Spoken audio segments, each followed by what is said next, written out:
On that note, we bring in a really fun guy with some hot takes. Chris Miles had him on the show last week. Liked it so much, we invited him back again. I think Chris plays the saxophone. Isn't that right?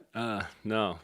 But when I was in elementary school, it was my favorite instrument. Yeah. The saxophone. Yeah. So Barry sax. I really big one. I grew up. My dad's favorite artist was Don Henley. I don't know if it's because his name was Don or he actually liked the music. My dad's also Don. But yeah, Don Henley had a song where there's a saxophone, and I loved it. So it was my favorite. There you go. There's the tie-in. Yeah. Are you a big-time music guy? I mean, I enjoy music. I have absolutely no musical talent, but I like to listen. My ears are musical. Okay, so if I asked you which song expresses your emotions right now, could you come up with one on the top of your head, or do you need some time to think about it? No, so what I like to do is maybe not what fits best over time, but what's the first thing that pops into my head. Okay. You know? And I watched the game last night, and there's a Disney movie that has a song that the lines go, "So close to reaching that famous happy end." And that's the first line that popped into my mind about last night. It's like there were a lot of different chances last night where the game could have turned. The breakthrough. Yeah, and then just, we give up a shot, and all of a sudden, it's just so close. But, yeah, not going to get there. BYU's 11-1 at home, 4-6 away from the Marriott Center. What differences are you seeing on the road? I think that the guys are more confident at home. Last night, watching the game, there was only one player that I liked his demeanor, and that's Elijah Bryant. Eric Mika was flustered. You could tell.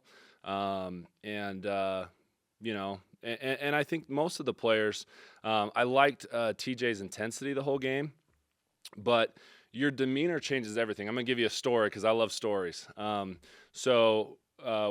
at the Marriott Center. Wyoming is at our place. I'm a senior. Jackson Emery gets a foul and starts to get flustered. And we're at the free throw line. He just committed the foul, and right in front of a Wyoming player. So I'm standing at the we're at the foul line, and Jackson's one guy away from me. And I reach over in front of a Wyoming player, put my hand on his shoulder. I'm like, "Jax, we're gonna win the game, dude. It's fine." Right in front of one of the Wyoming players, right? That kind of confidence and composure is a little bit easier to have at home, and the guys obviously have it at home. But on the road, it's harder to find. It's harder to get comfortable in somebody else's house, and so that's what they're going to have to learn how to do.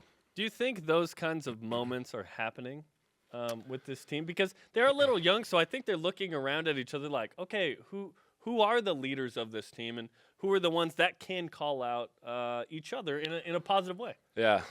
Last night, Elijah's composure was 100%. The best composition from a leader emotionally that I saw from the team last night. And, it's going to be a different guy each night. And that's why, ultimately my comment last time on the show, you need 4 or 5 or 6 leaders, is so true, because no one except Jimmer can have like a perfect night every single night. It's amazing what he was able to do.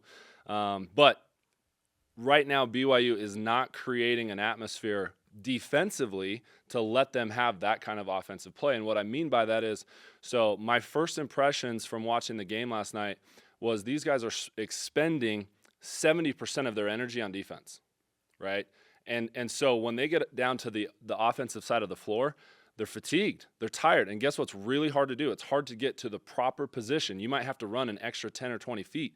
And so their floor spacing is not as good because they're tired, because they only got 30% of their energy left, so to speak. If fatigue is a real thing, and I'm pretty sure it is, then that's one of their problems. So, they have to learn how to. Right now, they're overplaying defensively. And what I mean by that is With effort, not necessarily prevention. What I mean by that is, so last night there were a couple times where 3 Cougars are all getting to the ball at the same time. Okay. They're overplaying. And there were moments, especially late in the game, where TJ is desperately trying to get a steal, and he's putting a ton of pressure on the ball. I love the intensity. But if you look at the game last night, they're scrambling so much on defense. What I would really like to see, here's the solution, in my opinion. Here's the solution. They have to get better at man-to-man defense. And based on what I saw last night, they have to change the zone. My personal opinion, I don't think they should be playing a 1-3-1. I think they should play a 2-3 when they go zone. And I think 60% of the time, at least, they should be in man-to-man. So for people that don't necessarily understand the main difference between a 1-3-1 and a 2-3 zone defense. Why would you go away from the 1-3-1, the one guy out high, 3 across the middle, and then 1 down low in the paint? Why go away from that? So, back to first impressions. The guy playing the top position in the 1-3-1. So the first one, last night is literally sprinting back and forth between between ball movement the whole night. Okay. And so if you want that guy to be an asset at all on the offensive end, you got to give him some help. You got to give him some rest. In a 2-3, you have 2 guys sharing that responsibility on top.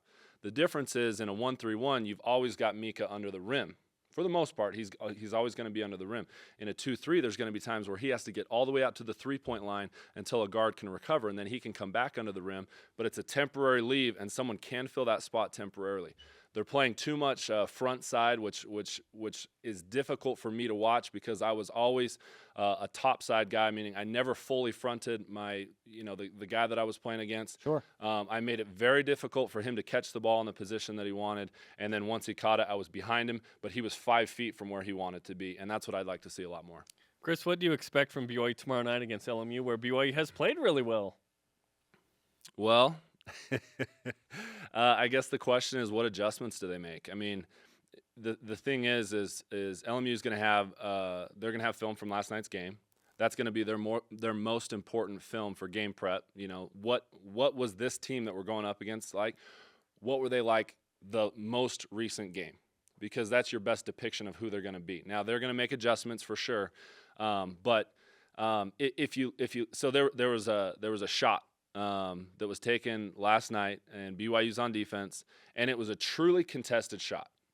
Okay, truly contested. What I mean by that is we weren't getting there last second. The guy had plenty of time to set up and catch and shoot, and a BYU defender barely gets there in time to get his hand in the picture.